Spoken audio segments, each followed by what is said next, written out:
Listen here, girl. I know you think it's a game, but it is absolutely not. Okay, this is the energy supplement from Just Move Supplements. That's right. It's damn near all gone, girl. And that's because I had to get that energy up so I can complete the workout. So I can give y'all this body, this transformation, get into it.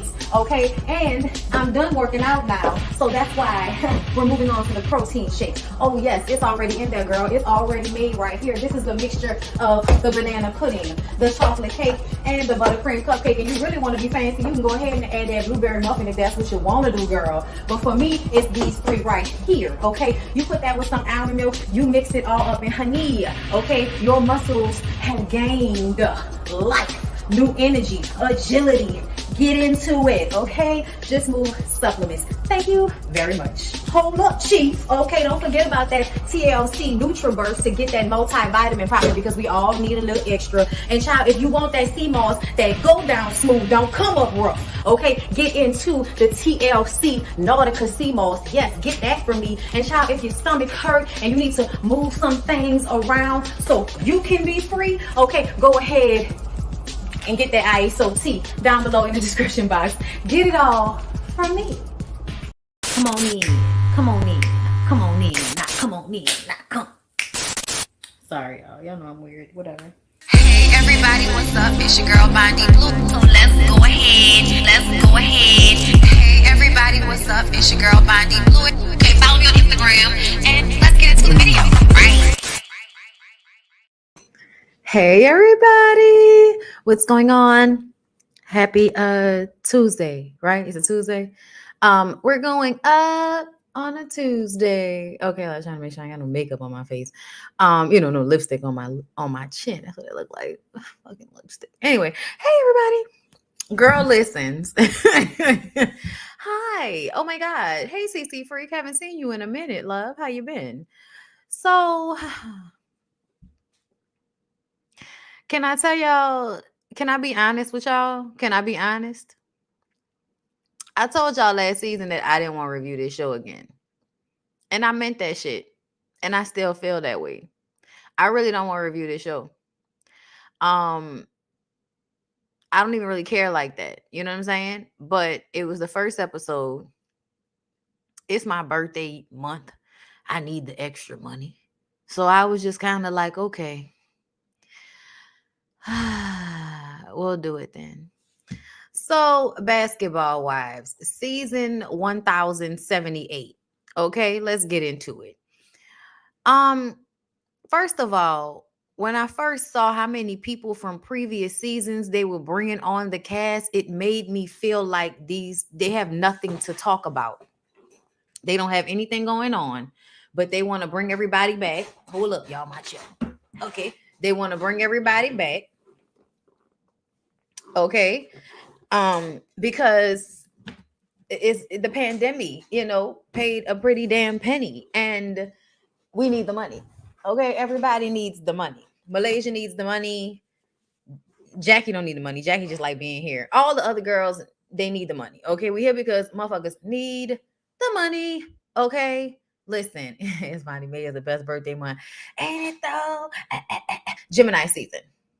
Gemini season. Get into it. Okay, shout out to the Tauruses of the world and all of that. But Gemini season. Shake them tits. Shake them tits. Shake them tits. Okay, that's how I feel. Listen, because I'm broke and I need the money. That's why we doing Basketball Wives. That's why they doing Basketball Wives. So why that can't be the reason why I'm doing Basketball Wives. Anyway, so like I said, this amount, listen, every time I see them, I'm like, why?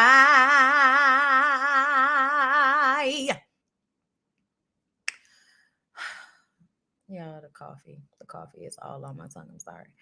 Why are they there? Why are they there? Why are they there? I don't want them to be there. They're always there and looking and being and stank, and energy is low vibrational like most of these hoes. Why are we here?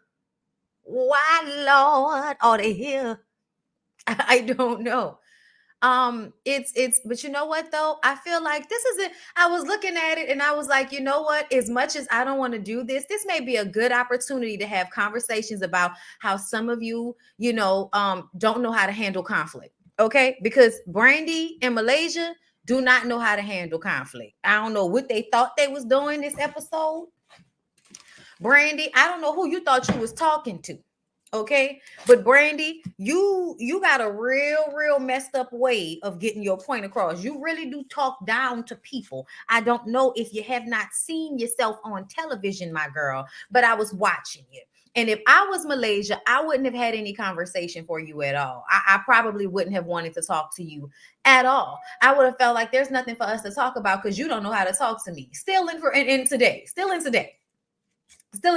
You don't know how to talk to me. But I understand what we're here to do. We're here to rehash, okay? We're rebooting, okay? We're bringing back old beefs as if we can resolve them. We're bringing back old basketball bitches, okay? In hopes that they may give us something we can feel to revitalize this franchise, because God knows it should be gone at this point, okay? But here I am, a reviewer, here to review. So Jackie and Doug are getting married again for the 26,000th time. Okay, good for them. Shawnee couldn't make it because she's in Houston and she couldn't catch a flight out. Listen, anybody that knows anything about how it has been trying to fly in and out of the States, child, it has been an issue and a problem. And short of chartering a private jet, sometimes there's nothing you can do. Thank you, Jamila TV, for the super chat. Finally caught a live, just showing love. Thank you so much. Y'all go follow Jamila, okay? Because she reviews 90 Day Fiance and I do not. Shawnee couldn't make it, like I said. Shani, y'all know that's the daughter that Jackie likes. Shani invited everyone, and we do mean everyone, to the festivities. All of the sisterhood is coming together, and some of them don't even know each other. I said it's a sisterhood, though. It's a sisterhood of women who come together now because only them can prevent forest fires. Like, what the fuck are y'all talking about? Like, just really sitting up here acting, only we can understand what we went through. Like, give me a break. Like, it was cute back when y'all was like just divorcing some of these niggas. Like when Basketball Wives first came on and Shawnee was like fresh off of, Shaq's dick. Like it was fresh. You know what I'm saying? You got Jen. Jen was still going through divorce proceedings. You know what I'm saying? Evelyn Lozada was just dropped by, a dude that didn't even marry her. You know what I'm saying? Like so many things were going on. Was Tammy was on food stamps, trying to get back on her feet after Kenny. Like it's just so many, they were in real moments in their lives, right? Even though everybody's in real moments in their lives right now, it seems like we're bringing people together that would not want to be together otherwise. It's almost like if you were going to bring the show back, you should have found new people. You should have found an entirely new cast of women who are involved in the NBA currently, not people. And Jackie is your best bet. That's why Jackie's in the front, because Jackie's your best bet. We find out this episode that Doug is coaching for the Sacramento Kings. Okay. So Jackie deserves to be front and center here. Everybody else, I don't know why we're still here. I don't know why we're still here doing this. I don't even know. Moving along, y'all. So Duffy and her dude, Iman, they're still engaged. I feel like Duffy might have been on for one season and she was getting into fights with Tammy, I believe. Beyond that, I don't remember anything else about Duffy besides she was a DJ and she almost flew off of a balcony. That's the only thing I remember. Outside of that, and that meme, when she makes that stupid face. But outside of that, like, girl, talking to us about Iman like we remember him. Bitch, you need to talk to us like we never met you before, as far as I'm concerned. Okay? But they have a beautiful little girl that's a byproduct of their engagement, their years-long engagement. Malaysia, Brooke, British, Brandy, Jen, Angel Brinks are all there. Okay? Brandy waves to Malaysia and Jen waves back, and Malaysia just kind of and turns her head. And it's just kind of like, well, what's that? Like, are we really going to act like we couldn't have just waved back and kept it pushing? And so Jen is like, damn, y'all were best friends. You can't even say hey to the bitch. She was like, I mean, we were really close. It's like, so don't diminish the friendship. I'm not diminishing it. Yes, you are. You're diminishing the friendship. I said you were best friends, and you sitting up here arguing with me semantics wise about what the fuck the relationship was, talking about we were very close. Yeah, bitch, y'all were best friends. There's footage of y'all doing best friend shit. Okay. So cut it out. If the relationship dissolved because both of y'all have things that y'all need to work on as people, honestly, I think a lot of times, no offense, ghetto girls come together for negative reasons, right? And that's no disrespect to ghetto girls. We're all ghetto girls in some respects. But basically, there's not gonna be an OG. OG should not come back. OG does not need to be in this environment at all. OG needs to go and do the baller shit that she does in her life. She does not need to come back to this trash ass show. Like, I don't even know why I'm coming back to this trash ass show. I feel like it's an abusive relationship that I keep coming back to. OG needs to be somewhere where she's not going to be treated badly by other Black women. So at the end of the day, she can be where she's at. She don't need to come back here. Like I said, we don't even need to be back here. But anyway, like I was saying, Malaysia, you could have spoke. You could have just waved, hey. It's very petty. It's very childish. And you're going to act like that's not what you're giving. But like I was saying, you and Brandy, I feel like y'all friendship from the very beginning kind of was based and steeped in ghetto mean girl antics. Meaning, y'all were childish. Y'all were immature. Y'all were both fucking with ballers. And y'all were both mean girls. Okay? And now that y'all are beefed out, y'all are mean girls to each other. It's very much given Jen and Evelyn. And so when Jen is sitting up there acting like she doesn't understand how they're in this place, it's like, bitch, are you and Evelyn click tight again? Like, what do you mean you don't understand? Stop it. Okay, talking about there must be some real juice there. I'm like, girl, don't let it come out of your mouth. Like she threw a table at you. Y'all friends? Okay, never mind. Jackie comes out, y'all, and this is what I can't stand about Jackie. The dress was beautiful. It was overdone, of course. It was almost gothic, but that's Jackie. But you know what annoys me is that Jackie never gets her hair done. Jackie never gets her hair done. I don't know who's doing Jackie's hair, but Jackie It was almost like I'm not going to do anything with my hair, but I'm going to put the dress on. It was a long plait, y'all, but that flat ass hair with the two pieces hanging down. I said, Jackie, that's your everyday look. Why is that the look for the wedding with the blinged out, Morticia Adams, emerald green dress, bitch? Like,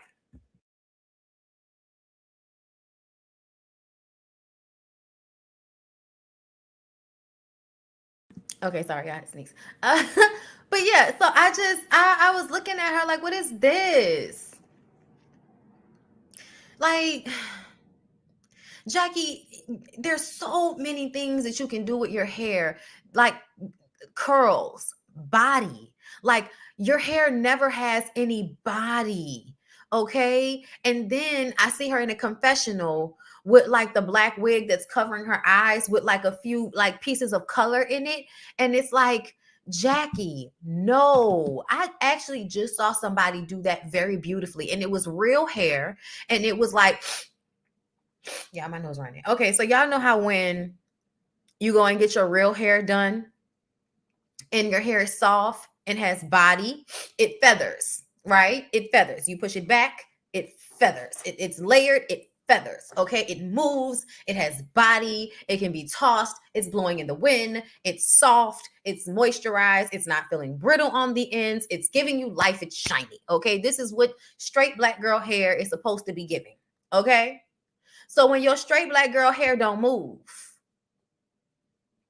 and when it don't shape around your head in the appropriate manner, someone's not doing their job, Jackie. It's season 10. Get the fucking look together. You're the main one. You're the one in front. You're the only fucking wife still here, Jackie. Please get a stylist. I'm tired. I'm tired. If there's anything I'm tired of with this damn show, okay, it's Jackie and Christy not having a motherfucking stylist after 10 motherfucking seasons on this motherfucking show. What is going on? You have the most money. What is going on? Shawnee, you don't love your mom.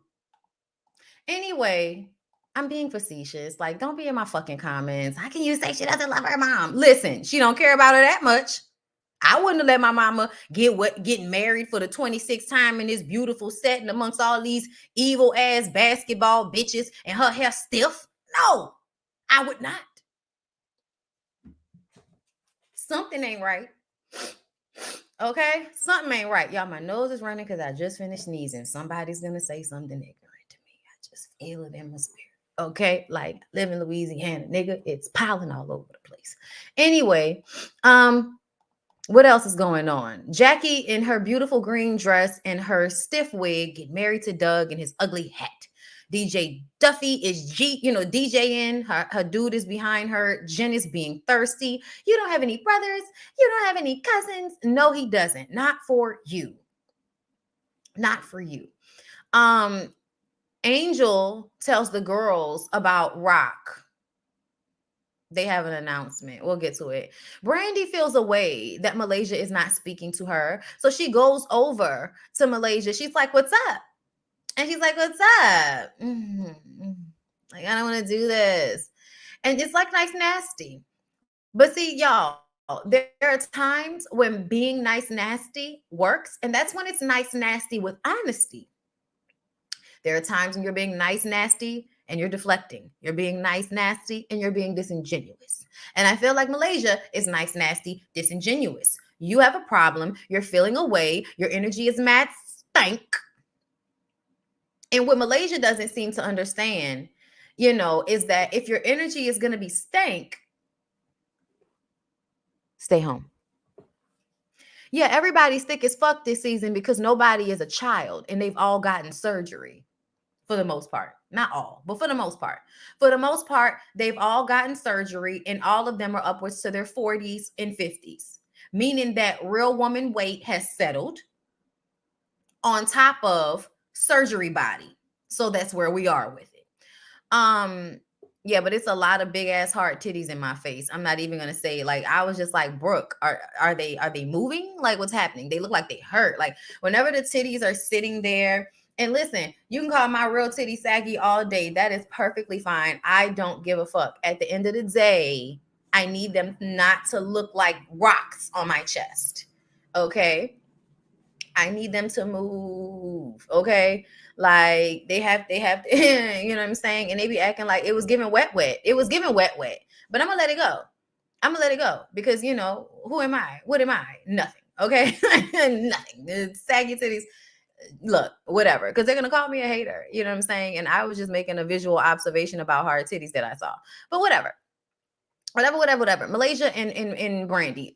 Brandy's like, so did you know that Wolf died? What the fuck's Wolf? What's going on? She's like, no, I didn't know that. No, I didn't know that. Like, I feel like Malaysia genuinely looked to not know that Wolf died. Wolf is Brandy's dad. He died a month ago. Y'all aren't talking. You say y'all have the same friends. She says y'all don't. I wish at some point you would have just named who those friends were. But either way, Brandy, it is very exhausting to have conversations with someone that's going to believe what they want to believe no matter what.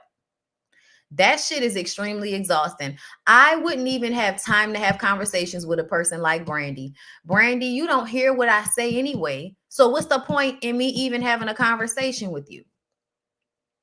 Malaysia is going through some shit on her own, and the idea that she will cause a scene at this lady's, anniversary wedding party shit made her feel away, so she left. Jackie ran after her because that's what Jackie does. Jackie said she could, see that something deeper is going on here with Malaysia. And I'm like, yeah, you could tell. Malaysia going through it, girl. Malaysia going through it. They say Gennaro ain't paying the child support.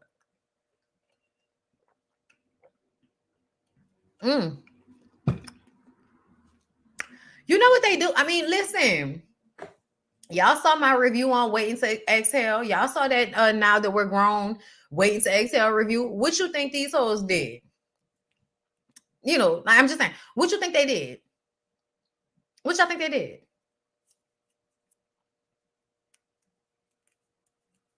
Because if you're struggling for money after getting a divorce from this man, you didn't do what you were supposed to do. We're going to get to it because I'm about to call Malaysia stupid.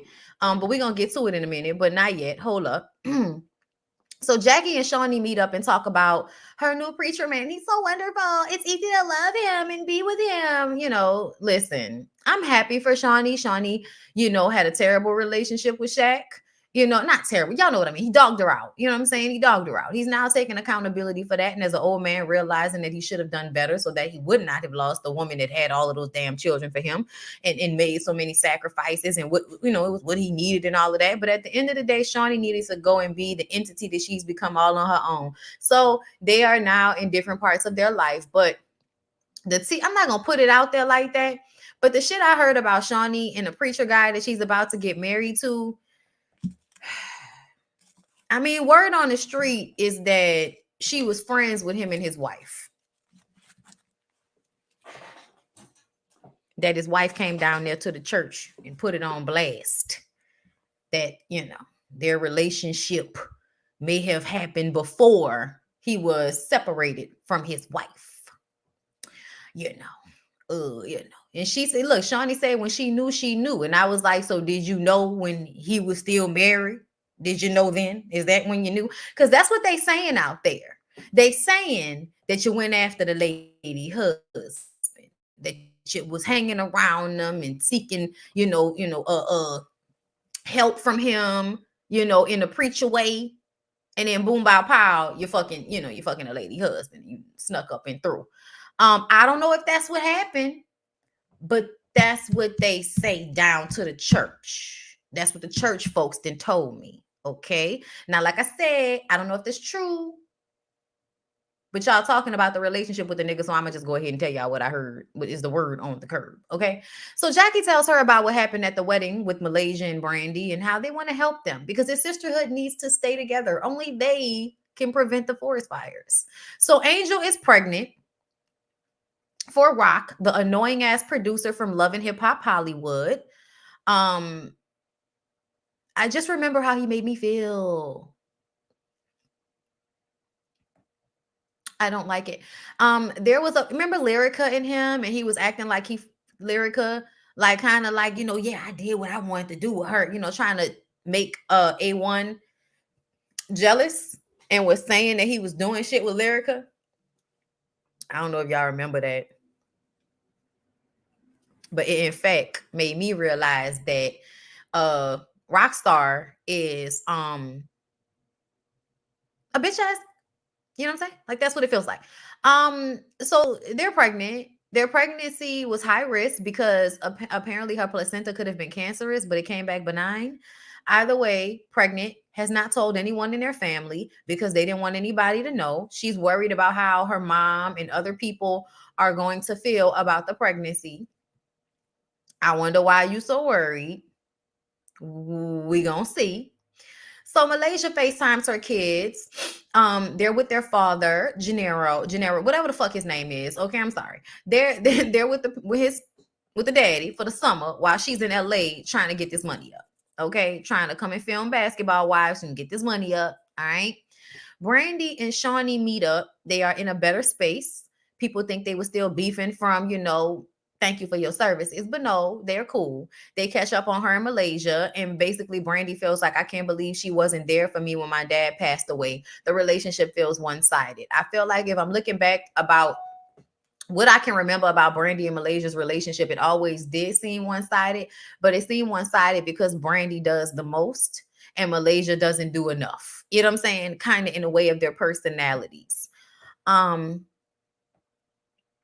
Yes, she's pregnant by Rockstar from Love and Hip Hop Hollywood, who was messing around with Lyrica allegedly. I don't think he was, but knowing Lyrica, child, I just can't put nothing past her.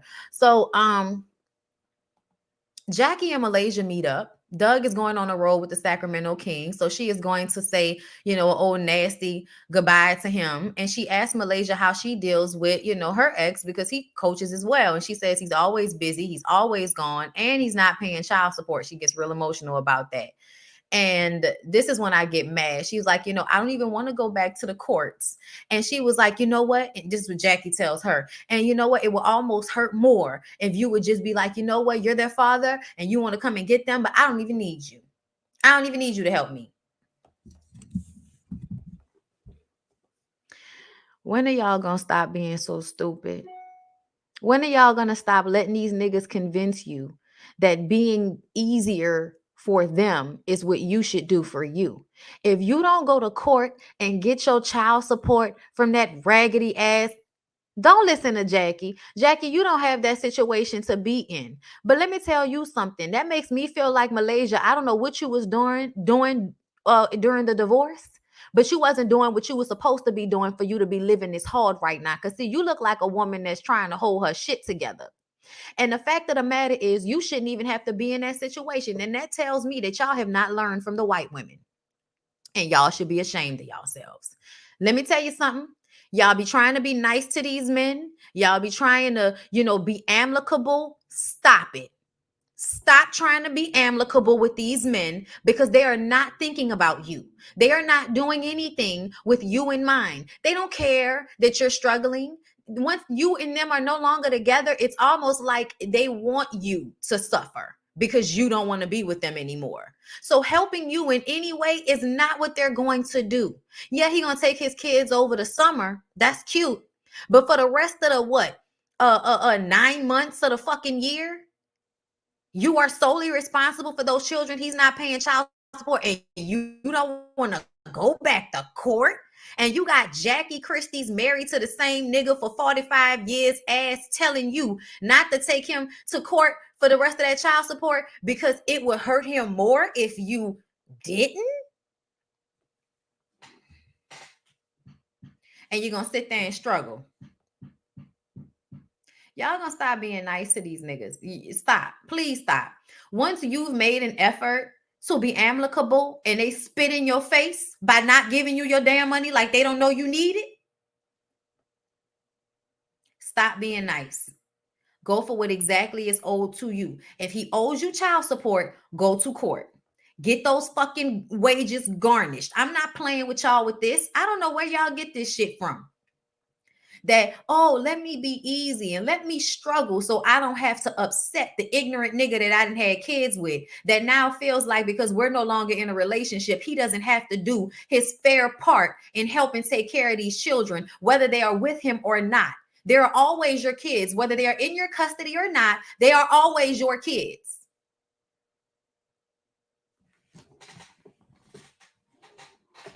Hold up.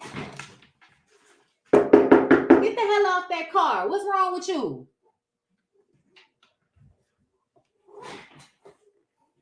Fucking badass kids.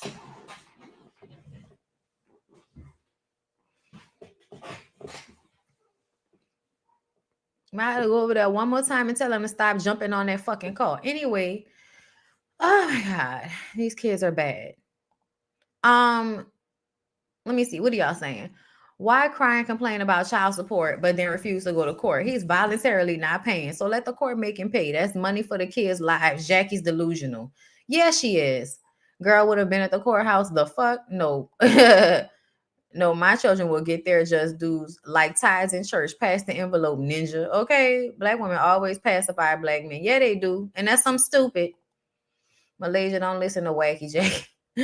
I'm sorry, but sir, you're going to do your part willingly or by force. Okay. You made these children. You are not going to think you're only going to be responsible for them the 3 months you have them during the summer. That is some crazy shit. My ex owes $16,000 in child support. I took him back to court and now he has an arrest warrant. Oh, well, I guess he should pay his child support, huh? Like, y'all be out here actively like, oh, fuck her. I ain't got to do that. And then when your ass go to jail, man, look at how she set me up. Look how she set me up in the system. As if you did not have a part in why that happened. Pay your child support, you raggedy ass. Like, I cannot. It's just so like, like y'all should just be ashamed of yourselves. Like, really, you're not even giving the time. You're not even giving the time. But you can't give the time, but you can't give the money either, even though you got it. Like, that's just stupid.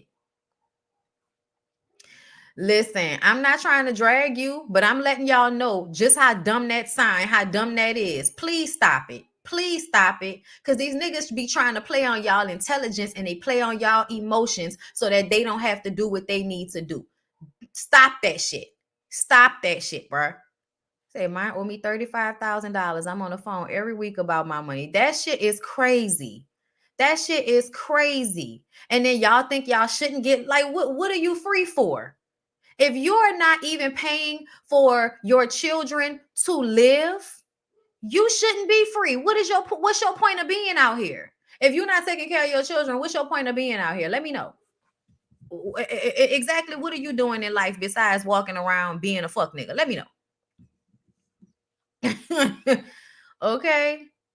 Listen, I understand not wanting to ask for anything, but that's why you get the courts involved. So you don't have to ask. And you shouldn't. You shouldn't have to ask either. But that's why you put them on child support. So you don't have to ask. That the government will make them pay for their children. And stop letting them, that Tedder Black. No, that shit was put in place for white people to pay child support for their children. And by product, black people, just because we're in this system with them. But all of that shit that was set up, it was set up for white people to make sure that those women, once they men decided to leave them for a younger model, that those women were able to take care of their children and not be out here destitute. And y'all let these black men fuck y'all head up into thinking that requiring fucking child support is some type of racial disloyalty. Boy, bye. I'll be that then, but these kids gonna get that money. Child, y'all done lost y'all damn mind. I don't understand. And guess what? If they really, you don't want to pay, take them full time. Take them full time. And my kids better not be with somebody else. You have them full time. I want you to be there every fucking day and come out your pocket, breakfast, lunch, snacks, dinner, at night, time, bags, clothes, school shit, everyday shit that they gotta be paid for and done. Oh yeah, you do this part then, nigga. You do this part then. Y'all know half the time y'all don't want to do all of what's required time-wise, and you want to sit up here and penny pinch for that little bit of money that they asking y'all to give. Stingy with your own kids. Texas don't play when going after child support, but Louisiana system let them niggas get away for years. It's ridiculous. It's because they systems be all backed up. See, when people be serious about that putting your ass in jail shit, sometimes it works. Right. The mentality is to coddle black men in our community is sad. The idea that you are disloyal because you want what's owed to you. That what's owed to you is ridiculous.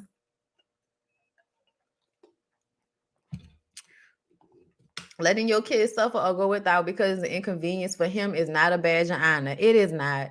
Y'all get out of that. Here. Y'all get out of that. Get everything that you deserve. Okay? Stop playing with these. Okay? And you know what's crazy? If y'all don't want to do that, y'all know what y'all can do, right? Y'all can wear condoms and not get hoes pregnant. You can do that. You really have a choice. You could really wear condoms and not get women pregnant. And if you really don't want to have any kids and you don't want to be responsible for anybody else, why don't y'all go to the doctor and get yourself snipped? That way y'all can have sex with whoever y'all want to have sex with without worrying about having a child. But y'all don't want to do that. Y'all don't want to take any responsibility in your reproductive organ that you have all the freedom over, but no responsibility over. Ain't that the shit? Ain't that some shit? Women have no real freedom when it comes to our reproductive organs in this damn country, but we got all the responsibility of the baby. All the responsibility is on us. No, we're not going to keep going through this. Okay. Like, y'all need to get on them mail. Yes. Cut it out. Snip, snip, snip. Snip, snip, snip. You don't want any children? You don't want to take care of any children? It's crazy to me how y'all will not want to do that because a sign that you're a man is that you can produce children. Hello. It's not just that you can produce them. It's also that you can take care of them. Producing children and then not taking care of them does not make you a man. It doesn't make you impressive. It makes you a whore who doesn't control his reproductive organ. It makes you an irresponsible, degenerate whore. Like, that's what it makes you. Like, I don't know what y'all think y'all are doing out here, but anyway, like, oh my God. So the girls meet up and Angel announces her pregnancy, even though they can see it. Malaysia walks in with her stank ass energy. I wish she would have stayed at home, but she needs her check. Everyone is like, Malaysia, oh my God, what's wrong? And she's like, I'm just having family issues. It's not y'all, it's me. And Brandy is like, bitch, you didn't give a fuck about when my daddy died. So I don't know why you think I'm supposed to care about you. That's a character flaw. Okay. And she starts, so what's going on with you? And, it was like a stupid back and forth. Malaysia feels attacked by Brandy. They need to talk alone, maybe at a different time. But the other girls convinced them that they should talk because it's real awkward. You know what I'm saying? And I feel like Malaysia was not really trying to engage. She more so is passive aggressive. I'm going to ignore you. I'm going to act like I don't have the energy for you. I'm going to act like I don't know what you're talking about. I'm going to just be totally, delusional about what the issue and the problem is because I don't feel like dealing with you. And Brandy is going to be extremely aggressive and attack someone because she feels a way. And then when they, tell her that it's not what she thought it was, if that goes, because it goes against what she thought was going on, she's not going to change her energy. She's going to continue to say what she was saying. So the conversation doesn't even make sense, right? But either way, they're going to go sit and have the conversation. Brandy says, I don't have a problem. It's just that the energy is awkward. You do have a problem. You're angry. Like, Brandy, you're angry. And this was the problem that Brandy had a long time ago. And I remember that was one of the main things that I remember saying about Brandy. And I felt like I shouldn't have said it because even though it was a truth, I think people might perceive it as harsh. But I don't know if y'all have heard, but I've always heard that, not all the time, but sometimes cancer develops in women because they hold on to tension in their body until it materializes in cancer, right? So like being angry or being extremely mad or holding on to things can sometimes materialize in your body as cancer. So Brandy had cancer at one point, and we felt like Brandy used it to make herself a victim in a lot of the arguments that she antagonized or was a part of. You know what I'm saying? And so I remember back then feeling like the way Brandy would act made me feel like she was really angry. And then her having cancer, I don't know why, but it made me feel like in some way those things were linked. Okay. Now, she's healthy now, but she just had that really bad bout of COVID, and everybody was scared that something might have happened to her. You know what I'm saying? Glad she's okay. Glad she's doing well. However, she's still extremely angry. The way she's having this conversation with Malaysia is extremely like on 10. Like to me, the way Brandy is, I mean, the way Brandy talked to her at the wedding, the way Brandy talked to her when she sat down, the way Brandy is talking to her in the sit down, is just, you're really, really angry at Malaysia, and it doesn't matter what she says. Now, it's not to say I don't feel like Malaysia may be full of shit, but I do feel like Malaysia is the type of person that can get so self-absorbed in her own situation that she really may not know about what happened to your daddy. And you need to deal with that and accept it and move on. You can't prove that she knew. If you could prove that she knew, say that shit. But it seems as if you cannot. So why are we arguing about if she knew or not when y'all were not friends? And the way you going at her, and it's ignoring the fact that Malaysia obviously is going through something her damn self. It does seem, Brandy, like as much as you were talking about Malaysia is a one-sided friend, no, it seems you may be more of the one-sided friend. You constantly want and want and want and want. And it seems like that's tiring as fuck, which is why Malaysia probably didn't have much energy for you. Angela, thank you for the super chat. Yes, I had a conversation about that on Facebook with a guy who said men shouldn't have to care for children if they wanted the woman to abort. Oh my God. Yeah, no. That's not how any of this works. You don't have a right to no longer be responsible for your DNA walking around because you didn't want to wear a condom. You could have worn a condom. Like, y'all are real reckless with y'all sex. And then when what happens with reckless sex happens, everybody acts like they're so confused. Like, grow up. Oh, Black Royalty 88. Thank you for the super chat. Malaysia is flawed, but I believe she didn't know about Brandy's father. The wedding scene, Malaysia's whole face changed after Brandy brought it up, but could be acting. But I felt it was real. I did too. I agree. I totally agree. I felt that same way. Not sisters. I don't think that's what it is. I really do think that Brandy is one of those needy ass friends. She does the most. And when she's not getting a response that she wants to get, she has a temper tantrum. She can learn how to control her emotions. She's like out of pocket to me.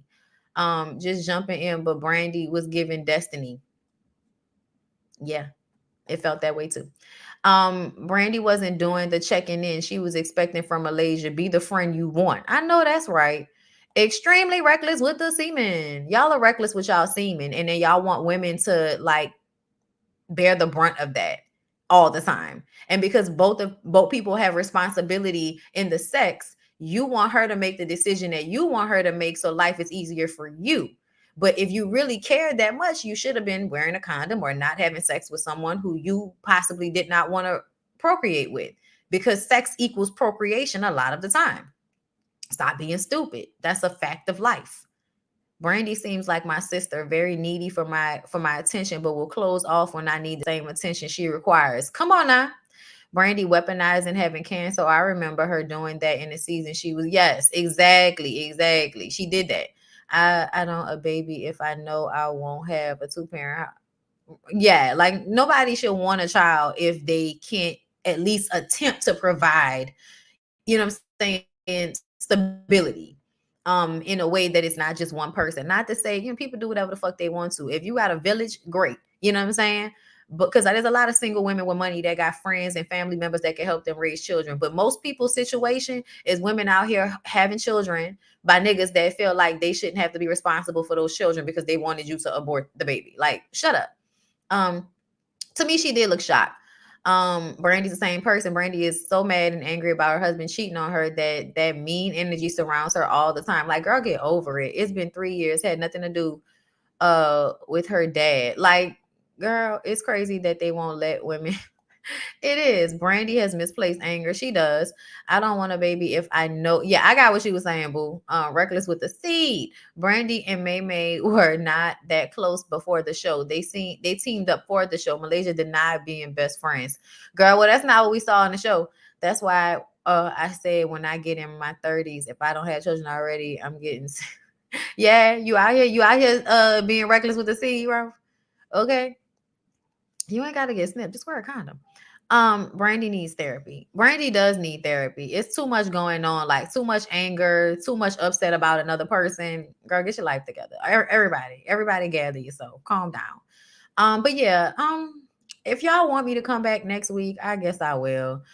But let's go ahead and move on to what I really want to talk about, which is VH1 Couples Retreat. It was good. I feel like we have some fake couples here, but I feel like people have real issues that we're going to discuss. I feel like we have something to discuss.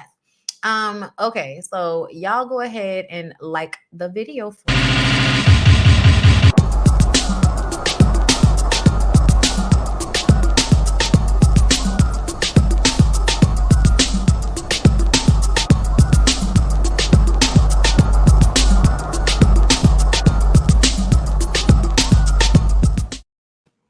All right. Okay. So Michael Blackson and Rada are back again to annoy us with their weird ass relationship. And by product, we have a whole bunch of other couples here. We have Ronnie and Shamari DeVoe, very much giving Whitney and Bobby type couple. And what I mean by that is not to insinuate drugs, okay? It's how they interact with each other. It's very Reese's and what's your boyfriend? Y'all remember from In Living Color? You know, so they was always singing songs, and then but we still together. You know, I mean, not they wasn't still together. It was the other ones that was trying to kill each other, but still together. Not them, but Reese's and whatever your boy named David Allen Greer and Kim Wayans had to would have the Jerry curls and sing together. Yeah, they had the Christmas album. Y'all remember that? Silent night. Holy night. Reese's and Cephas. Thank you so much. Thank you. That is what Ronnie and Shamari give me, y'all. They is just real happy to be out the house. It's hilarious, okay? But I have issues with Ronnie. I do. And I also want to have a conversation about like their relationship, because I feel like I need to know what the timeline of their relationship and how it all plays out, because I need for it to all the way make sense. Okay. Right. They start singing slow and speed it up. Silent night. Only night for the face. It's so stupid. Yes, well, I want to see the shoulders bouncing. Yes, y'all. That's what they give. Okay. Then we got Nick Young and Kiana Green. So first of all, Kiana Green is whoa, like geez, like face, like she's so pretty. Like she's so pretty. That's the only thing I like. Every time I was looking at her, I was like, I really like the dimensions of her face. She's so pretty. Okay. So Nick Young, are you here? Puffy, are you here? Puffy. Like there's a level of I'm not really all the way here that I don't like about Nick Young. Okay, we're gonna get to that. Claudia and KJ. KJ seemed like he don't like Claudia, so I don't know why we're here. Then we got Adjoa and Styles P, which just like to, hop on different reality shows about relationships from time to time to, promote whatever they got going on. And people been together so long, ain't nothing wrong with them people. We ain't about to sit up here and act like Styles P and Adjoa about to leave each other child. Styles P is deep enough to do the emotional work, and Adjoa is woman enough to require what is needed at this point. You know what I'm saying? So I was just kind of like, child, that's your, we don't really have no real issues, but we here because we got a business to promote, couple, and I'm here for that. And also Azure is another one that is extremely like, alien like beauty. Like it's crazy. Like, just breathtakingly beautiful, like just out of this worldly beautiful type of face going on with Azure. And then we got Jess and Daniel. And I'm just kind of like, first of all, I love Jess. Jess is fucking hilarious. Okay. I hate to even say it like that, but I really mean that. Like, that's her name on Instagram. But Jess is fucking funny. Like, bruh, all of the interactions, the way she's like always getting in Michael Blackson's ass when he's saying something stupid. Like, who is trying to fuck you? I was dying. I was totally here for Jess and Jess's facial expressions during some of these conversations. Like it was just hilarious. Okay. Yeah, no issues, just there for a check, child. And I ain't mad. I am not mad. Jess is true Baltimore. I can't do it. True Baltimore. So yeah, that's our couples. Let's go ahead and dive into what the issues are based off of what I understand. Okay, so everyone has dinner. Rada is still complaining about Michael Blackson and the side chicks. So y'all know the first season, Michael Blackson and Rada were on the show and they have an agreement that they have a, like an open relationship, but it's not really open. Rada came in. Michael's a whore. He does what he wants to do. She wanted to be with him. He wanted to be with her. And they would have sex with the horse together. Okay? They would have sex with the girls together. I don't view anything wrong with that. However, it's one-sided. So he gets to go and do what he wants to do, but Rada doesn't want to go and be with other people, I'm guessing, because, she's just waiting on him. So to me, that's not an equal exchange. If you are not also going to go and be open on your own, then I don't think you need to be in a relationship with a man that gets to go out and do what he wants to do. Because no matter what, you're going to feel like you're getting took. You're going to feel like you're being played. Even though it's an agreement, she's still mad because he gave the girls he fucked tickets to his show and they were in a green room. It's like, who cares if they were in a green room? He fucked them already, Rada. Everybody knows you're the main. So if you're still upset, it's because it's not something that you're actually okay with, but you're acquiescing because you want to keep Michael. And that is not okay. That's not okay. But you're going to do it. Like, listen, I firmly feel like you can't make a woman love herself. You can't. If you want to be with Michael Blackson and go through this, pain because he wants to still give of himself to other people and that's uncomfortable for you, then girl, go through that pain. Go ahead. Live your life being upset about, this man doing exactly what you agreed to doing with him. Like, because to me, I feel like the only thing you can do is move on. But you don't want to move on. So sit there and suffer.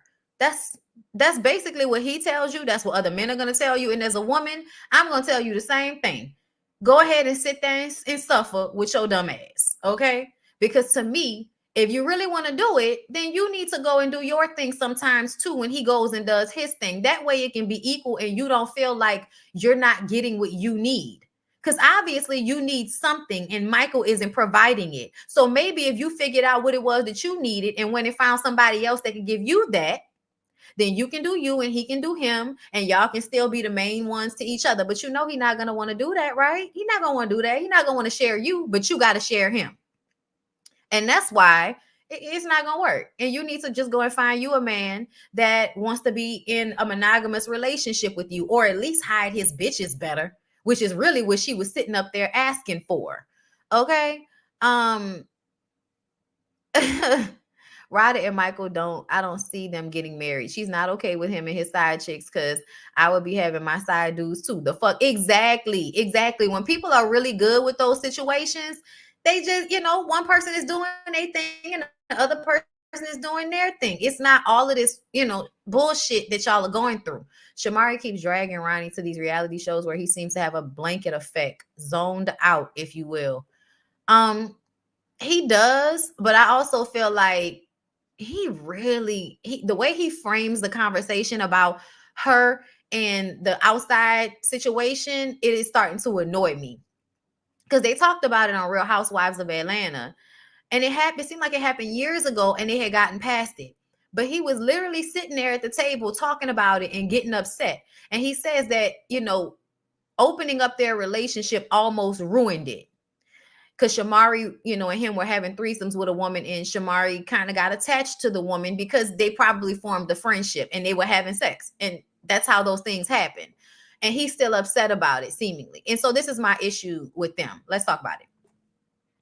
Ronnie, when you say that opening the relationship up almost ruined the marriage, that's you blaming her for why y'all marriage was fucked up. But the fact that she needed to do what she did, she talked to you about it, you allowed her to do it, and then you resented her for it. At the end of the day, I don't see how that makes her wrong. Like, I get that what she did hurt you, but she also kept it a buck with you. She talked to you, she communicated with you, she let you know what was going on, and you just didn't handle it well, and you thought you would be able to. Because y'all didn't know how the relationship was going to transform, because people think they can just have sex willy-nilly with people and no emotional attachment will happen. And that's not the case. But to me, the fact that y'all were able to work past it and y'all said y'all are in a much better place because of it, when you categorize her going outside of the relationship as something that ruined y'all relationship, y'all are still not in a good place. Y'all are still not in a good place. Let me tell you why. Any couple that's actually made it through something will tell you that whatever started the issue was what caused them to fix the issues they already had. So it didn't ruin the marriage. It helped them clear shit up that needed to be cleared up. Because her wanting to be with another person was an issue that they were having. She was not getting something. She wanted something else. She wanted something outside of their relationship. You allowed her to have it. And now you're resenting her for it. And I think you resent her for it because it should have been you, right? Because you're the man and she's the woman. So it should have been you with the issue, right?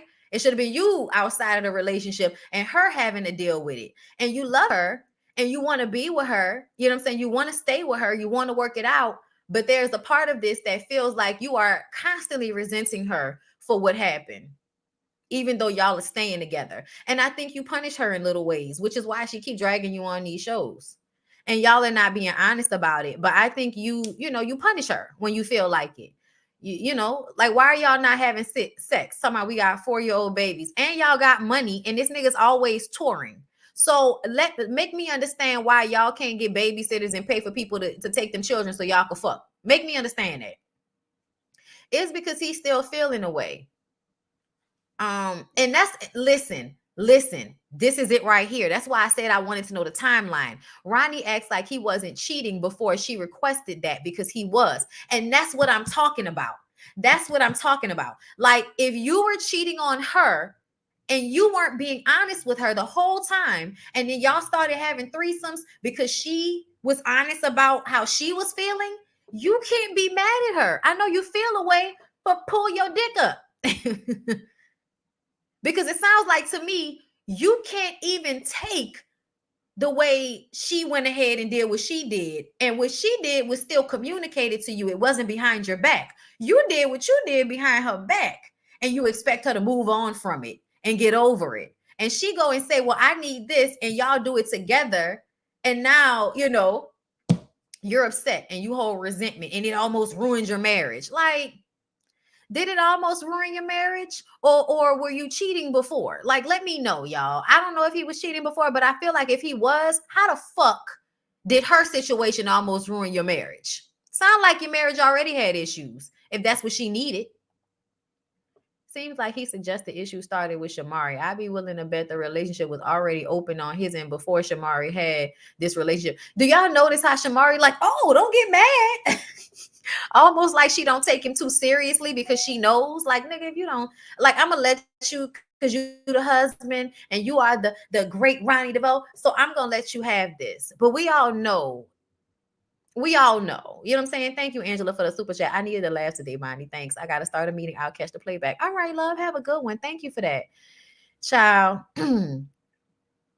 And she's much younger than Ronnie. He's in his 50s. She's in her 30s. I forget that she's closer to my age. Damn. Oh, baby, bring it on to me.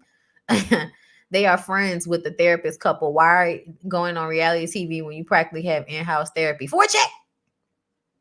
And also so that Shamari can have something for herself. I almost am wondering if Shamari didn't do Real Housewives of Atlanta because he didn't want her to do Real Housewives of Atlanta. But these little relationship reality shows focus more on him and her. If she's on Real Housewives of Atlanta, then it's her focusing on herself. And then that's her probably having something outside of him. And he's scared that Shamari, with the way her energy is, if she decided that she wanted to fully engulf herself in things outside of him again, then she may no longer be accessible to him the way he wants her to be. So I'm wondering if, oh, she's in her 40s. Okay, she's 42. All right. I didn't know. I thought she, I knew she was younger though.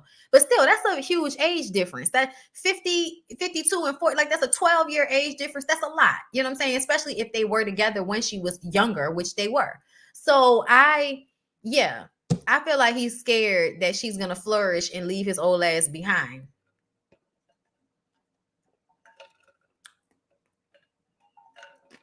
I think she's constantly in a space of having to make him feel good, stroke his ego. That's why when they were on Real Housewives of Atlanta, it was all of that, the legendary Ronnie. And not to say that he's not, but it comes off as, I'm trying to make sure my husband feels secure, because he's shown me before that if it's not about him, or if it's all about me, or if it's too much about me, he'll get insecure.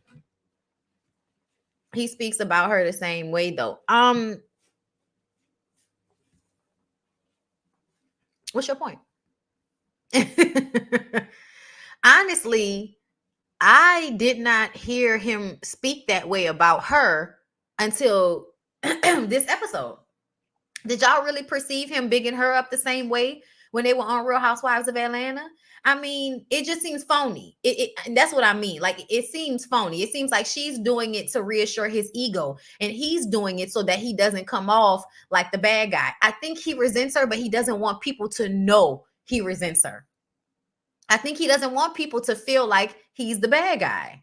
So I feel like they may be both doing it, but it still looks to me as if they're doing it for different reasons. You know what I'm saying? But when they were on Real Housewives of Atlanta, I don't remember him introducing her the way he did on this show. To me, it almost felt like, I'm going to make sure that I lift her up on this show because I made her give up Real Housewives of Atlanta for me. So when we get on another show, I'm going to make sure that I'm doing for her what she was doing for me, because I probably pitched a fit and made her give up Real Housewives of Atlanta. So if we're going to do other reality shows, and it's going to be centered around us as a couple, I have to make sure that I support her and big her up the way she does me, to make up for what I'm asking her to give up. You know what I'm saying? Like, to me, I could be wrong, y'all, but it is low key what it feels like when I'm watching, their interactions and the way he talks about her, and then comes back in a confessional to clean it up.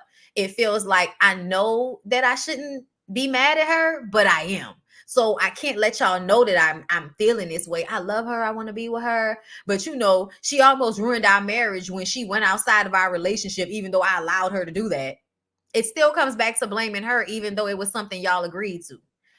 Thank you, DeQuasia, for the super chat. Ronnie and Shamari give me toxic positivity with their marriage by always making it seem like they always have great moments. Yes, it does come off like cap.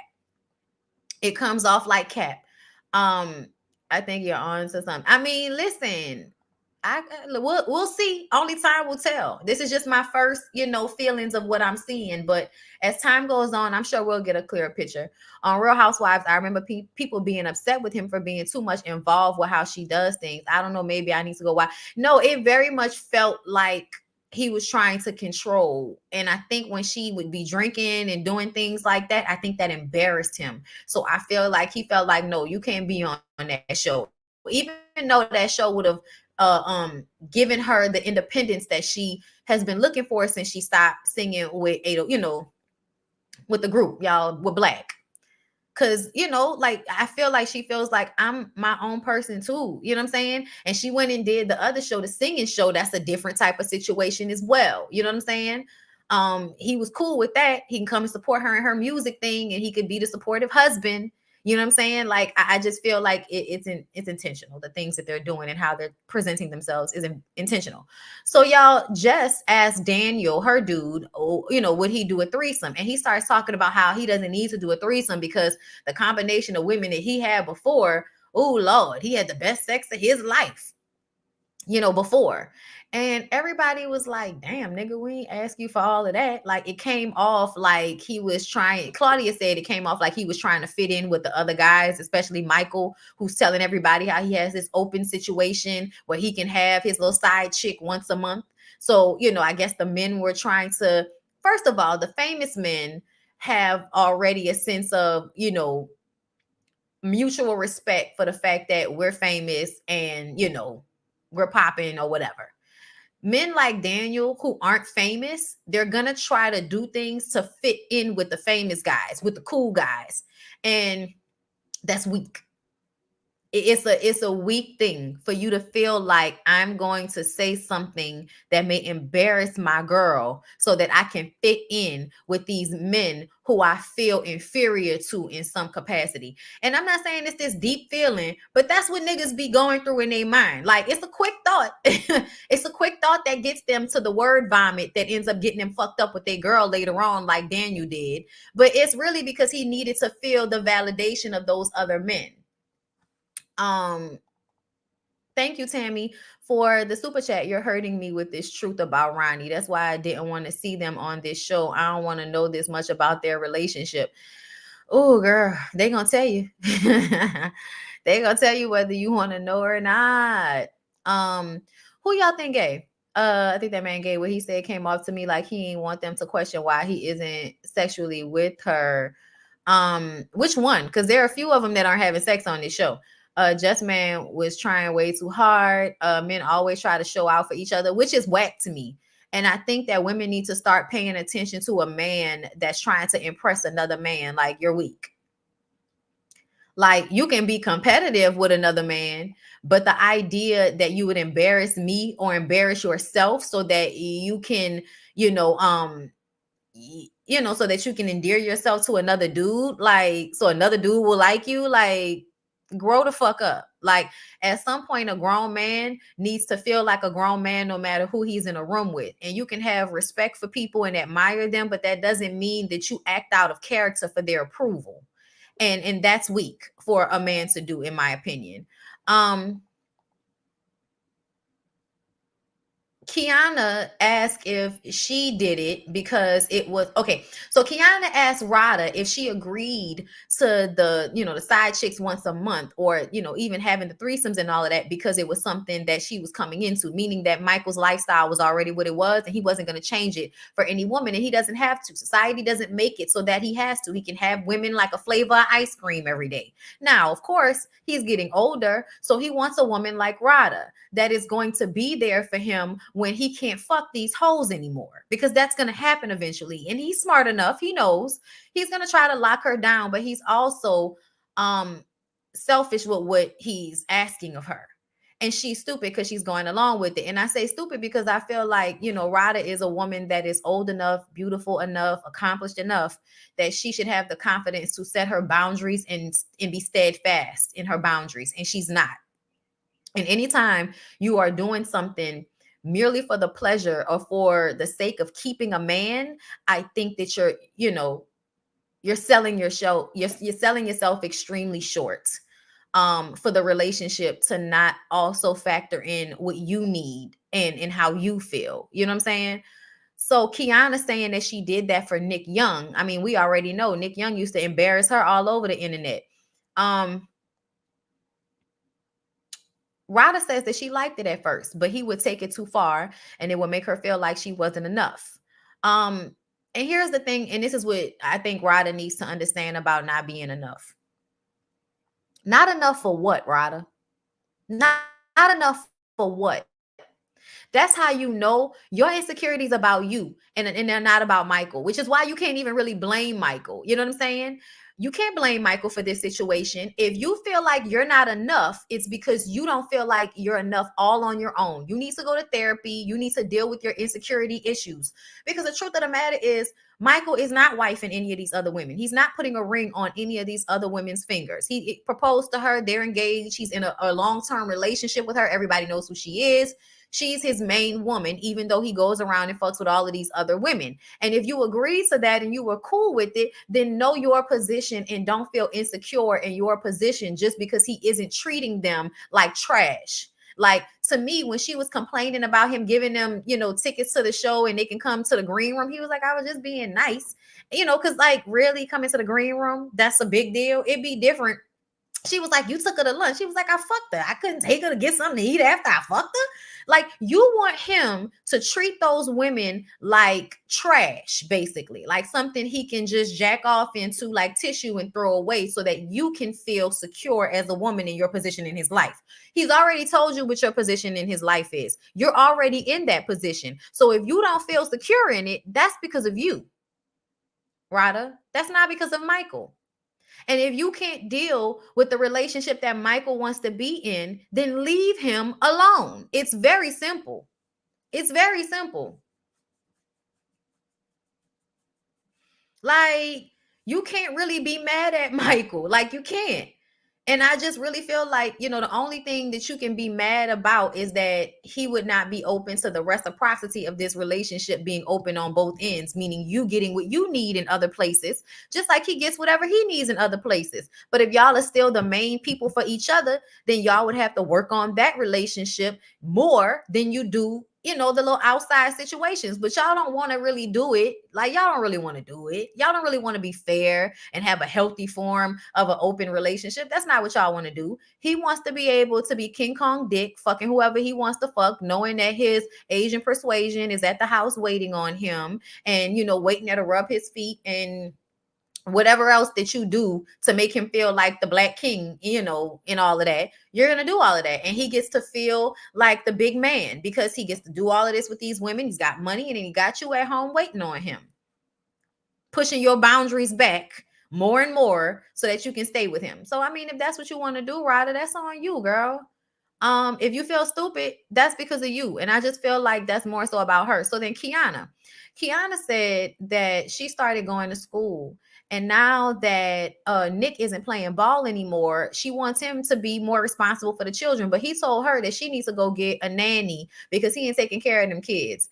And it's feeling like he's not supporting her the way she supported him. And of course it's not. Of course it's not. A lot of y'all, most of their relationships are going to be an extreme unbalance. And it's going to be the woman always giving or doing, or, it's always the woman giving more, sacrificing more, and the man requiring more of that sacrifice and less of a balance. Like, so he can be more powerful in the situation. He may not view it that way. Y'all are really speeding down this residential street. The men won't view it like that, right? They won't, because they'll act like to think about it that way is harsh, right? So they'll act like that's not what they're doing. But that is what you're doing. You're trying to exert yourself as king of the fucking jungle. And so having a whole bunch of women that you're fucking and your woman here on the side waiting for you to get home is a testament to your dickdom, right? But if you were like really loving her and had an open relationship and she did her and you did you and y'all came back and were together, then that would be more equal. And that would be more of you having to also allow for your woman to be a full person in a relationship. But that's not what you want. Y'all don't want the woman to be a full person in the relationship, because then that would require you to have to show her the same grace that she shows you. And men never want to show women the same grace that they want women to show to them. Michael says that Rada tries to control the situation, and all of the women kind of start chiming in like, what do you mean control the situation? Like, nigga, you are in the utmost control of the situation. Okay? Like, what are you even talking about? She's acquiescing to everything you want. She's giving you control. She's giving you control. And you sitting up here talking about her having an issue with the way you handling these women is her trying to be too much in control. Like, okay, Michael. But Michael says he doesn't want to hear from these regular couples. And I'm like, You know, Michael, you really think that your relationship is some newfangled bullshit, and it's really not. Like, it's not. It's not new. It's not. Men have been having their wives available to them and having women that they fuck and their wives know about it for millennia. That's always been, I won't say a millennia because y'all niggas ain't been in control as long as you think you have. But you know, for like a couple of thousand years, maybe men have had their choosings and their pickings. Okay, so you're not doing anything new, Michael. You're trying to convince Rada that y'all are, but you aren't. Jess asked if there's going to be a side chick at the comedy show because Jess and Michael are doing a comedy show that was already booked. And Michael says, well, it is that time of the month. And Jess was like, okay, well, that's going to be awkward for me. And then she was like, damn, y'all the host. When she said, damn, y'all the host, I was just like, damn, you are not lying, Jess. I feel like I'm going to like Jess in this whole situation because Jess is going to be the one person that's going to be vocalizing the bullshit that's happening in the moment. Jess is going to be us, unless it's her situation.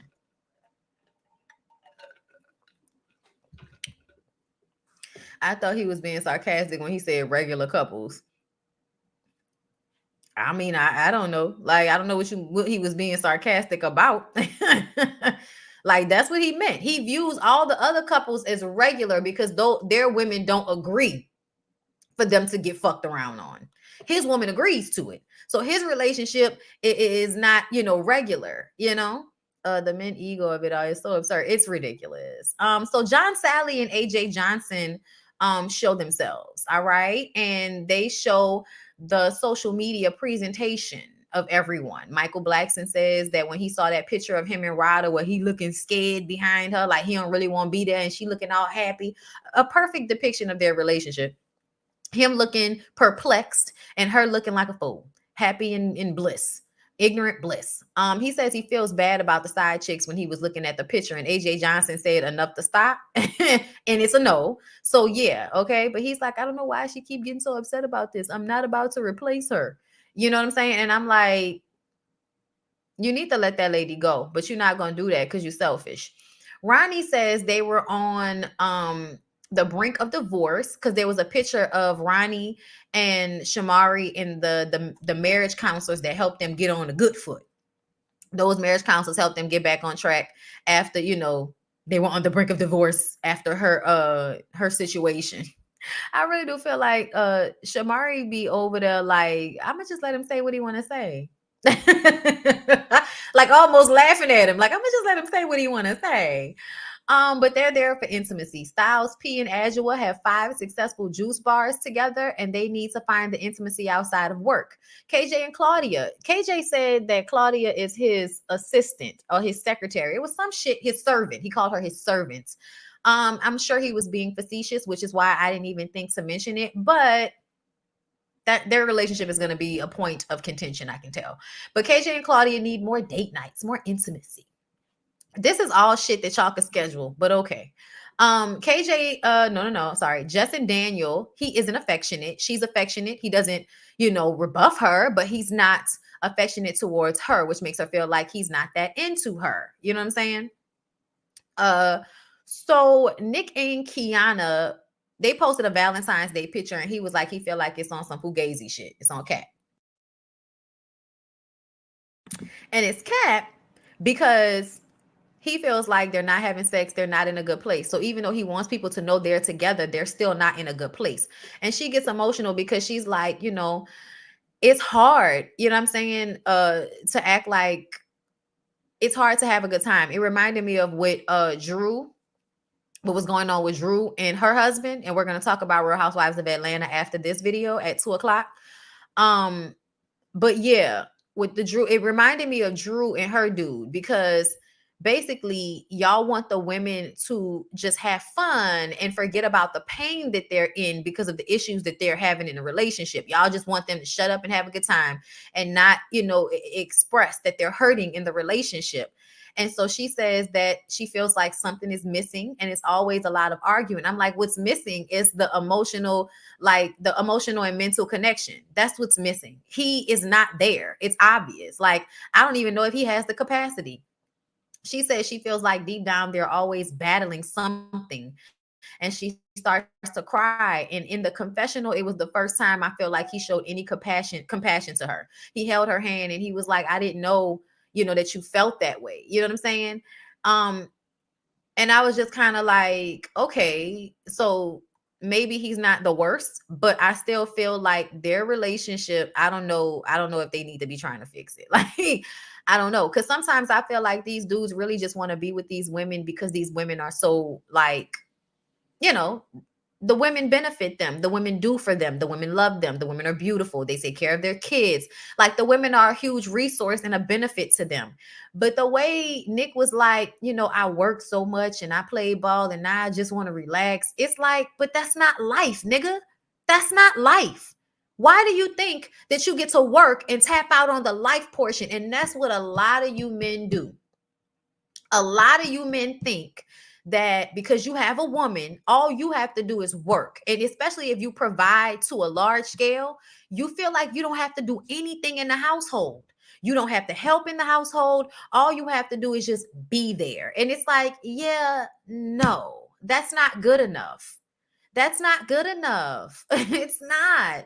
You're a father. It doesn't matter that you played basketball and you tired. It doesn't fucking matter. Like, nigga, take a nap and then take care of these kids. Or get you some help, but be the primary parent for these kids when that girl is at school and support her the way she supported you. If you're trying to be in a long-term relationship with her, you have to give her what she needs too. It can't just be about what you need. I was like, this nigga sound crazy. Nick was honest, and I don't think she expected that. He seemed to me that he was careful with his wording. I think she is the one who wants to put up the front on social media, not him. Okay. Like, see, here's the thing.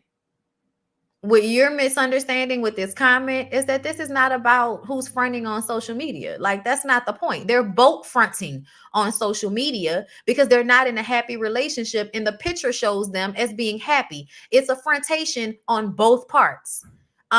But that's not the point. That doesn't matter. You know what I'm saying? That's of no consequence to this situation. This is more so about what the issues are in their relationship, which is she needs more than he's capable of providing. And he thinks that what he's giving should be enough. And she's saying it's not. Like, that's just what it is. But I need him to have the compassion for her, because if he doesn't have compassion for her, then the relationship is going to continue to be one-sided, and she's not going to be happy in that. If she's going to school, that means that she's finding herself. So the more she finds herself and the more she pours into herself, the more she's going to realize how he's not enough if he's not going to step up, right? So eventually she's going to remove herself from him because he's going to continue to think that he doesn't have to do more. And the more she learns about herself, the less that'll be able to happen long term. It is what it is. Michael is going to the show, his comedy show, and Rada feels like he's doing too much with the side chicks in the green room, so she's all worried. He shuts down, gets his little Versace bag, and, skedaddles. He's tired of arguing with her and feels like she just needs to trust him. And I'm like, she needs to trust you? Trust you to do what? She doesn't need to trust you. She needs to be confident in herself. That's what she needs to do. And y'all are never, the men, listen, I think Michael absolutely knows that Ryder needs to go and do some work on herself as a woman so she can have more self-confidence. The issues they have in their relationship a lot of the time are from her insecurities. But because he knows if she actually goes and does that work, she may find out that she don't need to be with his ass. So he's not going to actually provide the answer to the problem here. He's not going to.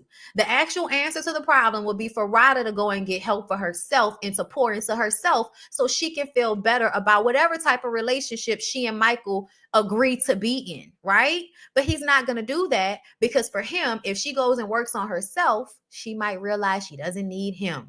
And that's what most men know, that as long as they keep a woman weak in mindset, meaning if she's questioning herself, if she's questioning her value, if she is in a place of insecurity, then he is in a place of making her feel like she needs to stay there. That's what he's going to convince her of. Because of these insecurities, you have to stay here. He may not say it, but it's the way it's communicated in the relationship. You know what I'm saying? So at the end of the day, it's still a selfish thing for him to do, because I think he absolutely recognizes what she may need in order for their relationship to be successful. But that might take her away from him if she decides that that's not what she wants, once she realizes really and truly what she wants and who she is, and decides that she's not going to bend on that for anybody. And that would be healthy, but she's not in that place yet. So he's lucky. She's still going to be crying and whining over you. And, y'all will be in this situation. Jess is feeling a way about Daniel and the comments that he made in front of everybody. She says that that comment wasn't really called for, wasn't needed at all. He says he's fulfilled his royal oaths. I said that's not what the saying is. Okay. But he says he was basically trying to say that he didn't need to have a threesome. Instead, he bragged on how much good, Baltimore puss he had. And that just wasn't the move at all. Okay. Which he recognizes in the confessional.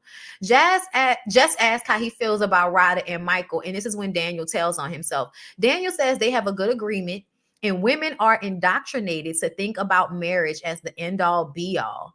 She says, so you don't want to be married, basically. And he says, I don't know. And she says, listen, if you love someone and y'all are together, why not get married if that's what makes her happy? And he says, I don't want to do anything that's about making another person happy. I want to marry her because I can't live without her, and she will be happy in the process. Okay, so let's break that down. Thank you, Shammy, for the super chat. Thank you for the great show, Bondy. So happy I caught a live. Sending lots of love from London. Thank you for the euro. I appreciate you. Sending love right back to you. So let's break that down. So Daniel said they have a good agreement. Women are indoctrinated to think marriage is the end all be all. Women are indoctrinated to believe that marriage is the end all be all, but men are indoctrinated to believe that they can have whatever they want as long as they can convince a woman of a lie. Okay? They can have whatever they want as long as they can mind fuck a woman into believing a lie. And so if we're going to talk about what we're indoctrinated to think, or what we're socialized to think, then we also need to talk about how men are socialized to be unequal and unbalanced in their relationships with women, because they are requiring women to be byproducts of them. Like when he said that he only wants to marry her because he can't live without her, that's controlling. That's controlling. That's toxic. That means you view her as an object of obsession, meaning that I can't live without you, so I have to have you so nobody else will. That's not, no, don't love me like that. I'm sorry. Y'all, I'm grown. Don't love me like that. I'm my own person. You're your own person. Love me for who I am as a person. Want to be with me because you love being with me and you see the value in me and I see the value in you and we make each other happy. And so the effort to make each other happy is what makes the relationship work. So for him to say that he doesn't want to do anything that's going to make another person happy, I understand what he meant, but he's still telling on himself. So he thinks what he's saying is, I don't want to do it just because the woman wants me to do it. If I get married, I want to get married because I want to be married to that woman. That's what he thinks he's saying. But because you niggas are stupid, y'all normally say exactly what you mean and think you said what you meant to say, and you didn't. You didn't say what you meant to say. You said what you actually meant. Okay? And what you actually meant was marriage should only be when I want it. Marriage should only be, when I am ready for it and when I feel like it's someone that I want to lock down into a position. Okay? And then I'm not even going to focus on making her happy, because me marrying her should make her happy. It's not about like what I have to do in the relationship to make you happy. No, I'm not going to do that. They're already in the relationship and she's saying that she's famous and he regular and she's making more of an effort to be there for him and support what he has going on. And he's never been to one of her comedy shows. So you're already telling me, Jess, that this man is not giving you what you need in the relationship. And I'm going to bet you any money that he does all of these little small things because he wants to break you down. He sees you for who you are. You are just hilarious. You're famous. You probably got a nice little bag. You got a lot of opportunities. You're a resource. He sees you as such, right? So he's going to do things like withhold affection, Mention how he could be out here fucking around. He's not going to show up for you the way you show up for him, but he's going to allow you to show up for him that way. He's not going to say, I don't need you to, do this for me. Or he's not going to push you away. He's not going to do that. He's going to allow you to just give and give and give and give. And he's going to give to you. He's going to siphon what he's going to give to you. And so because you're in this position where you're the more famous person in society, you're viewed as the more valuable person. Even though he's a man, in his mind, he's now viewing himself in competition with how you are viewed in society as just hilarious, right? So he's going to do things in this relationship to make you feel less valued so that he can feel that y'all are more equal, because he knows that because of who you are and what you do and how how you have fans and people love you and all of that, men like that are going to do things so that your head doesn't get too big. That's what he's going to say. He's going to say that, I don't do this and I don't do that because I don't want her head to get too big. And what women don't realize is a man like that is insecure and he doesn't deserve you. You want a man that wants your head to be as big as possible, bitch. You know what I'm saying? And what I mean is he's not going to not show you love and affection so that he can control how you see yourself. He's going to tell you the shit. He's going to show up at every show he can show up at. He's going to laugh the hardest. He's going to clap. He's going to support you. He's going to be there. He's going to be affectionate. He's going to make you feel loved and wanted. And then he's going to allow you to flourish and be who you are without making you feel bad about it or making you feel like you need to lie about who you are to make him feel better about not being on the level you're on, even though you're the woman and you're younger. So in society, you're supposed to be at a disadvantage. So because you're not, it's a value for you to be with him. Absolutely. But he's going to in some way punish you for it. And that's the not giving affection. That's the not supporting you the way you feel like you should be supported in the relationship. It's so he can feel like it's more balanced. Because if he was doing all of that for you, especially based off who you are to the world, it would make him feel like, I'm just going to make her head big and that's too much. She going to think too highly of herself. And then she going to want her. And I don't want her not to be for me right now. So I'm going to do the things I need to do to keep her near me and with me while simultaneously mind fucking her so I don't have to do what she wants me to do in a relationship. So yeah. Ultimately, I feel like it's going to be some good conversations that we're going to be able to have from these relationships. And I do feel like even though people will have, they'll come on these shows trying to showcase a fake relationship, but ultimately the type of work that is being done on these shows and what is being showcased is not something that you can exactly manipulate in the way that they think they can manipulate it, because people tell on themselves.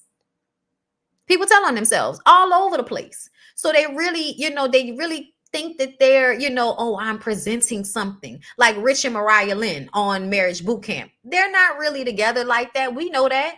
But guess what? You know what comes forefront to our minds when we watch them? Mariah Lynn needs to find herself and have better self-esteem and find what makes her happy as a woman. I'll be happy alone. She needs to do that. And Rich needs to deal with his superiority complex that he has for no reason. Okay? The idea that you can lay down with a woman who you feel like is beneath you is a testament that you have an inflated sense of self, and you need to do some real work on yourself so you can be accountable for who you are, because you're not. And that's why your relationships don't work out, because anybody that's Rich's age is not going to want to be with a man that doesn't have the emotional and mental intelligence that he's supposed to have at that age. That's why he goes to be with those younger women. So no matter the fact that they have a fake relationship, we still see the real issue here, right? You see what I'm saying? So ultimately, Molly Mile told on himself being creepy as fuck on exactly with the Treasure situation. Told on himself completely last season. Tried to make Treasure out to look crazy, and we actually ended up feeling bad for her. You know what I'm saying? Like, it was crazy how I didn't like that girl, and seeing her on the show made me feel bad. I could see her issues, but I could also see how you men take advantage of those women. Anytime it's a ghetto girl that's loud and rambunctious, Y'all be sitting up there mentally and emotionally abusing those women silently, like pricking them with a pin. And when they scream out in pain loudly, everybody acts like they're crazy. Like a lot of them niggas do that. And I think they purposefully get with women like that so that when they mistreat those women, people will just think it's the woman's fault, because that's important. Because in society, y'all, these niggas have to look a certain way to the people around them. So even if they are a dog and we all recognize it, they're going to get with a woman that they feel like if I get into it with her, people are going to think it's her because of the way she responds. And they be trying to dim lights. Trying to dim lights. That's all. I told y'all, gremlin motherfuckers trying to dim folks' light. Okay? And that's not every dude, but it's a lot of them. It's a lot of them, Lord. And we'll find out which ones on this show are those dudes trying to dim their women's light because they can't deal with how bright it is. Okay? Y'all know who I know it's not going to be? Styles P and Adjua. That's who I know it's not going to be. I love them. I love them. I think they have such a deep, real, like, you can't tell me nothing about them people relationship, because I feel like is like Styles P is one of those men that people think is supposed to be regressed, and he's not. And I think he's only not regressed because he was smart and real enough to recognize that Adjua was not ever something that he needed to lose. So I think that he, over the years, has done the work to catch up to where his wife needed him to be when it comes to the mental and emotional intelligence, even though he's somebody that has a lot of respect in a very toxic environment. Like hip hop is toxic as fuck to women and mental and emotional maturity. Like rap music doesn't teach you to be mentally and emotionally mature or have respect and love and reference for the women in your life so that you can be fruitful in this life. They don't do that. They don't teach you that. So the fact that Styles P is a testament in real life to how important it is to be a man that can recognize the woman you have and nurture and give what you need to give so that you can keep her and so she can keep you. You know what I'm saying? Like, Styles P and Azure will give me that. You know what I'm saying? Yeah, they're back, but it's not what you think it is. Like, I think Styles P and Azure worked on whatever issues they have. They just, like most couples, they need the reboot. You need to go somewhere where you can focus on each other. If you're doing a lot of business, if you're doing a lot of work, then you have to have the time where you reboot and focus on each other. Couples Retreat is a perfect opportunity for people like Styles P and Azure to take a paid vacation where they can work on their relationship, reconnect, make them a check, promote their business, and take their ass back home when it's all said and done. It's genius for them. This is a perfect situation for them. And they're not going to come up here with no fugazi shit neither. Not like the faux intellectual, exactly. Like the intelligent adjacent. Styles P, deep as can be. Azure and him got 26 years. They're business partners and best friends. Just don't want to be in a rut. Exactly. And it's easy to get in one because you get into a comfortable space with each other where you're not like helping the relationship grow. And it's so funny because me and Lyric are like only about we just made our 4-year anniversaries. We married in 2017, 18, 19, 20, 21, 22. 5 years. We've been married for 5 years. Okay, I forgot. But we've been together for 11 years. And so the fact that we've been together for so long, and we're young in it. We don't have 26 years in it. I hope we do. I pray that we do. But I definitely can see how we have to make an effort to do things where we are glued into each other. So like, for instance, last night, after I was done doing videos and shit, y'all, my man only has 2 days off. And one of those days he be wanting to like sleep and chill and shit. So last night, once I was done with all my work, I was like, we're going to go to dinner. We had a gift card for Root Chris. And so, that's what we went and did. We were tired, but we got our asses up and got dressed and went and had dinner. And I accidentally, at the tail end of our dinner, ended up having a 2-hour-long conversation with my mama on the phone. But it was a real good conversation. The nigga went to sleep. I woke him up, fucked him, put him back to sleep. And now he's off at work having a great day. So at least I hope so. I'm going to call him when I'm done with this live to check in. But ultimately,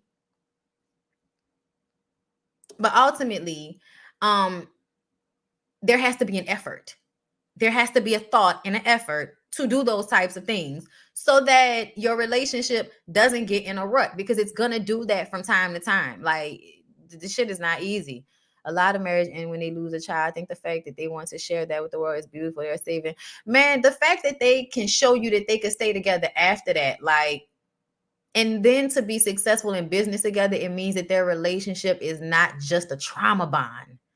Do you know how much work as people it takes to stay in love and in it with each other when something like that happens? Like, I take my hat off to them, when I remember what happened with their daughter. I take my hat off to them, because it's easy for the relationship to turn into a trauma bond and then in some way become negative. And to me, when them opening that business up together and them having 5 successful juice bars, to me, that means that the relationship found a way out of the trauma, because they found something to lift them and become even more fruitful in their lives. You know what I'm saying? Like, the business is a fruitful situation that they had to nurture together. So that means if you're nurturing a business together, y'all are focusing on the light. Y'all are focusing on the good. Y'all aren't focusing on the negative and the sad. And that's hard. You know what I'm saying? So at the end of the day, I am so here for them. I am so here for them. What? Niggas, you are in the wrong profession. I'm not. I'm not. Listen, you got to meet people where they at. And a lot of them are watching these shows. Okay. And listen, hold on it. Y'all have no idea, like, what that 2-hour long conversation with my mama was about, but that was a part of the conversation, like how I see my life going forward. Like, I had a stroke of genius last night. For a long time, I'm gonna shut this, child. I'm gonna get off here because I need to go eat before my next video. Um, but for a long time, y'all, I will always say, like, I'm gonna be a millionaire. I'm gonna be a millionaire. I'm gonna be a millionaire. And I know that when you want something, you speak it. And I know how expensive life is. Okay. So I know in order for me to live the life I want to live, that's what I want for myself. Right. So I'm constantly speaking that, y'all. I'm constantly speaking that. And I feel like in this, I am working towards that. So with Stormy and Kiara LaShae and Monique and Melody and the women in my real life, you know what I'm saying, that I'm friends with, that own their own businesses, and the girls on the Ooh Ladies First panel, everybody's always on their fucking shit. Like, being around these women has absolutely put me in a space of what I need to be focusing on to make that dream happen for myself. So I know I have you guys because y'all love me. So I have y'all. So I have to figure out how I can use my platform not only to get to the million, but to also help other people and, help them get to the million. You know what I'm saying? So I had like a stroke of genius where I basically saw the plan, like, basically step for step. Like, I couldn't see it before. I would pray on it. I would pray for the site, and last night and these past couple of days, we're watching all of these women and all of their energies converging. Boom, now I have the plan. Now it's just a matter of executing said plan. But give me about 10 years. And maybe not even that, but give me that. And I bet you what I just said today will be a fact. Okay? And I say that because I want y'all to know that when this does happen, you'll be able to say, Bondi spoke that shit. So you'll know it's real when you speak it for yourself. You know what I'm saying? Oh yeah, it was eclipse energy. God said, I know. I just been seeing full moon all over the place. Okay. Listen, the plan is key, absolutely. But you know what was one of the real things? It was about attracting people around me that had that same mindset, and in a genuine way, not in a way to be opportunistic and take advantage of people and all of that bullshit. No, in a way to literally see a way to help myself and help other people around me. Like, my plan and how I am viewing it, I think can be beneficial to so many people around me and that I'm in orbit of. I feel like it's going to happen just because it's not just about serving me and my dream, but also helping other people that I know push forward in theirs. You see what I'm saying? Right. You just read for everything I've been working on lately. Oh, I'm happy. Dominique Lee, thank you for the super chat. Whatever you do, I'm gonna buy it, Bondi. Oh, thank you. And I listen, I know that, and trust me, when I come out with what I'm coming out with, I want y'all, I'm gonna make it the best of my capability. That's why I'm taking my time, and I want to make sure it's legit and it's what I want it to be, so that when I'm ready to present it to everybody, it can do what it needs to do. Because that's the first step. You know what I'm saying? And then after that, I see it all. I see it all. So once again, shout out to all of the girls, man. Shout out to all of the girls. You know what I'm saying? Because that inspiration that you could be for people just when you just living in your own shit and just being, just being you, and you help other people and don't even realize it. You know what I'm saying? It's crazy. So y'all make sure y'all like the video. Courtney Fulton, thank you for the super chat. Bondi, you have been such an inspiration to me. Thank you for sharing yourself with us. Oh man, thank y'all for being here, and thank y'all for always supporting whatever I have going on. I appreciate y'all for real. When I'm in a position to show my appreciation for being my mental peace outfit, my world, I definitely plan a big thank you. You'll have no idea how much y'all inspire me. Oh, that's what's up. Yeah, y'all know, girls, we run the world. Girls, we run the world. Okay, yes. So y'all be cool. Y'all be good to yourselves. Okay, ladies, everybody, men, because I know there's a lot of men that follow me too. I don't want y'all to think that anything I say does not also apply to y'all, because it does. Okay, y'all better believe in yourselves and what y'all can accomplish too, no matter what. It's all love over here. All right. So y'all have a good one, and I will see y'all at 2:00 for Real Housewives and all of that. All right. Peace.